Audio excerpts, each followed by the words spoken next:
pouco de formas diferenciais e o objetivo dessa aula, vamos dizer, é aos poucos introduzir a notação de cálculo de várias variáveis na teoria de EDO e, vamos dizer, aos poucos também para explicar como essa teoria pode ajudar a resolver mais EDOs. Ou seja, o que a gente vai trabalhar nessa aula é um pouco a introdução. Na próxima aula vamos trabalhar com um pouco de EDOs exatas para a gente entender o que a gente está fazendo.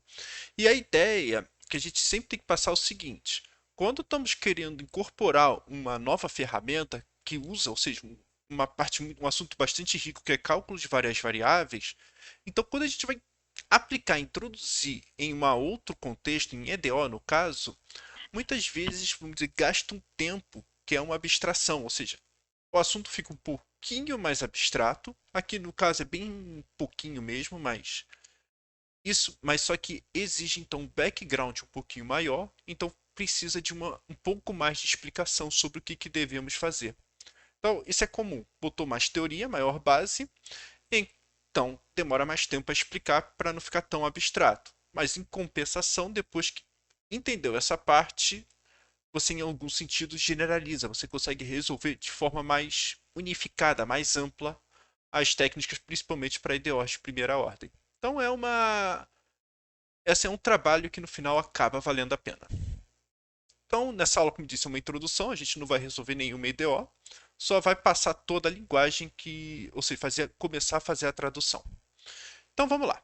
Então, o que nós temos? Formas diferenciais. Normalmente, nós temos uma EDO com esse rosto aqui.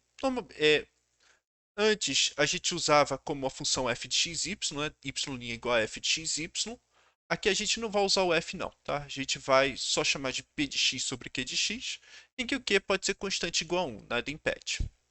E nós temos associado uma forma diferencial, que essencialmente é encarar dy sobre dx como fração e fazer, vamos dizer, o produto cruzado e passar todo mundo para o mesmo lado.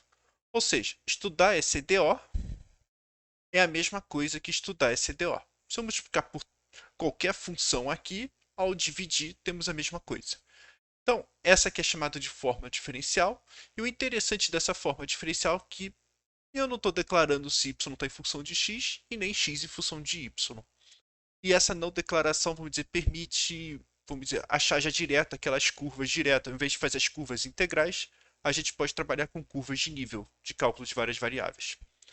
Então, é, a ideia que eu quero passar para vocês é o que a gente vai usar do cálculo de várias variáveis? A regra da cadeia. Essa aqui é a parte chave mesmo. É uma introdução, ou seja, o que faz a gente continuar pensando a continuar essa teoria é usar a regra da cadeia. Tem em mãos essa ferramenta. O que diz a regra da cadeia?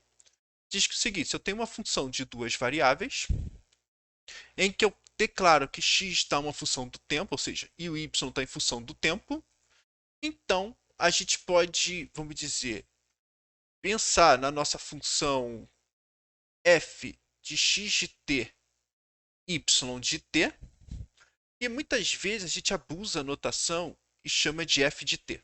Para dizer que está de uma variável só, esse é costume usar a letra f. Não é muito bom usar não, confunde. Mas nesse caso a notação fica muito boa porque, olha só, df dt é igual a del f del x vezes dx dt, mais del f del y vezes dy dt. É isso que diz a regra da cadeia. E normalmente o que a gente vai querer fazer é sumir com esse dt e trabalhar com df igual a del f del x dx mais del f del y dy. O que é interessante, vamos fazer aqui uma volta. Se eu botar t igual a x, ou seja, x igual a x e o y uma função de x, então, novamente, vou botar um aspas aqui, f de x é igual a f de x, y de x. Reforço que não se escreva isso, tá? É um abuso de notação, mas eu não gosto muito. Assim, é bom para escrever, para a gente só visualizar, mas não escreva isso formalmente. E por algum motivo, eu não sei explicar, isso aqui já é considerado mais formal. Eu tenho minhas ressalvas com essa notação, mas é ótima para explicar o que a gente quer agora.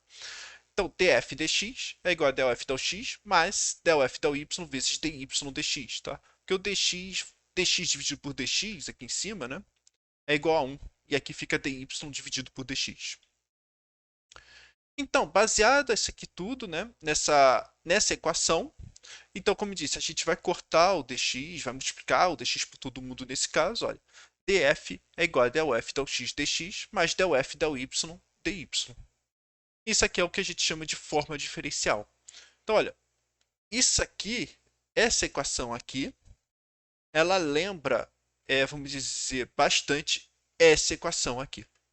Essa que é a ideia, essa que é a chave do argumento todo.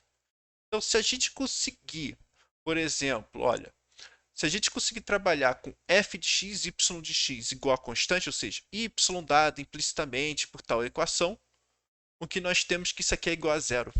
E isso aqui ser igual a zero, traduz para isso aqui ser igual a zero. É isso que a gente quer resolver. É a nossa forma diferencial. Então, vamos lá, vamos continuar mais uma motivação. Então, o que a gente quer disso aqui tudo? Ó, dado uma EDO, que a gente está escrevendo com esse rosto aqui, desejamos encontrar uma f, de modo que df é igual a p de x dx mais q de x, y. Ou seja, eu quero, no fundo, trabalhar com df igual a zero.